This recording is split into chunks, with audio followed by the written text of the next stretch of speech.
Looking for Dad, alien girl handed flyers. To every man she met, no requirements. The flyer was printed on cheap synth paper, edges curled from being handled too many times. Looking for Dad. No requirements. Must stay. The letters were uneven, as if rewritten again and again until the words felt right. Aaron Vale noticed it when it was pressed into his hand at Dock 7. He looked down, confused, then up. The girl couldn't have been more than 8 cycles old. Small. Slight. Her skin shimmered faintly with pearlescent hues that shifted with the station lights. Lurian, if he had to guess. Her eyes were too large for her face, too old for her age. She held a stack of identical flyers against her chest like armor. "Do you qualify?" she asked. Aaron blinked. "Qualify for?" "For Dad," she said matter-of-factly. The spaceport roared around them, freighters docking, cargo drones whining, people shouting in a dozen languages. But the moment felt strangely quiet. Aaron crouched instinctively to her level. "Kid," he said gently, "that's not usually how that works." She nodded. "That's what everyone says." The girl with the flyers. Her name was Tila. She followed Aaron for exactly 12 steps before he realized she was still there, handing flyers to every man who passed them. Some laughed. Some ignored her. One snapped, "Go find your real family." Tila didn't cry. She simply crossed that man off a list written on the back of her hand. Aaron stopped walking. "Where's your mother?" he asked quietly. Tila hesitated. "She's working," she said. "All the time." That answer carried too much weight. Aaron glanced at the flyer again. No requirements. That wasn't desperation. That was resignation. "Why a dad?" Aaron asked. Tila looked up at him, genuinely puzzled. "Because moms get tired," she said. "And dads are supposed to help." To home.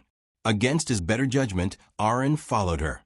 They took a grav lift down through the station's older levels, past where tourists went, past where the lights dimmed and the air grew stale.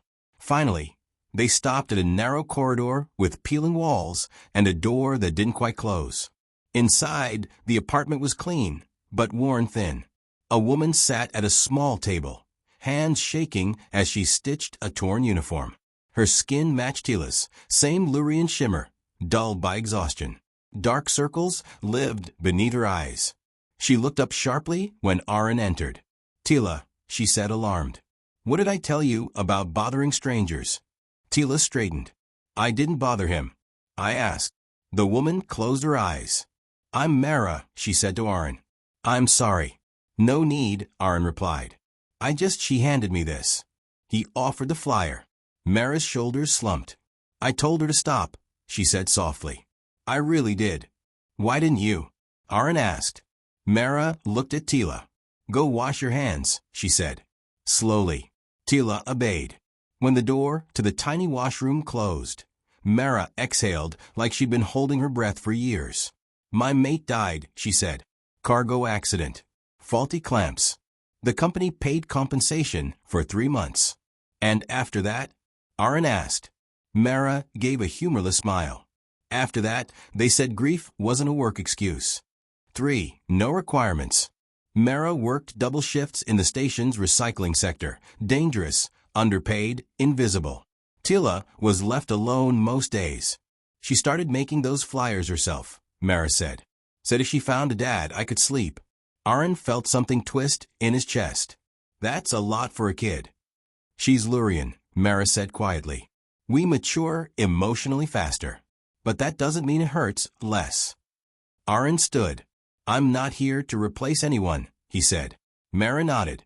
"I know." He hesitated. "But I can help," he added. She looked up, startled. "Why?" Aaron thought of the flyer. "Must stay." "Because someone once stayed for me," he said. "When they didn't have to." "For staying." Aaron didn't move in. Not at first. He started by fixing things. The door hinge. The flickering light. The broken heat panel. Tila watched him like he was performing magic. "You know how to do everything," she said. He chuckled. "Only things that are already broken." Every evening, he brought food. Nothing fancy. Just warm. Enough. Mara slept for the first time in weeks. Word spread. Some neighbors whispered. Some warned her. A human won't stay, they said. Aaron heard it all. He stayed anyway. 5. The test. One night, the station alarms blared. A hall breach in Recycling Sector C. Mara was on shift. Aaron felt the cold grip of fear as hours passed with no word. Tila sat beside him, knees pulled to her chest. She'll come back, she said firmly. How do you know? Aaron asked. Because she promised, Tila said. And because you're here. When Mara finally stumbled through the door, injured, shaken, but alive, Tila ran to her. Aaron turned away, giving them space. Mara looked at him, then really looked.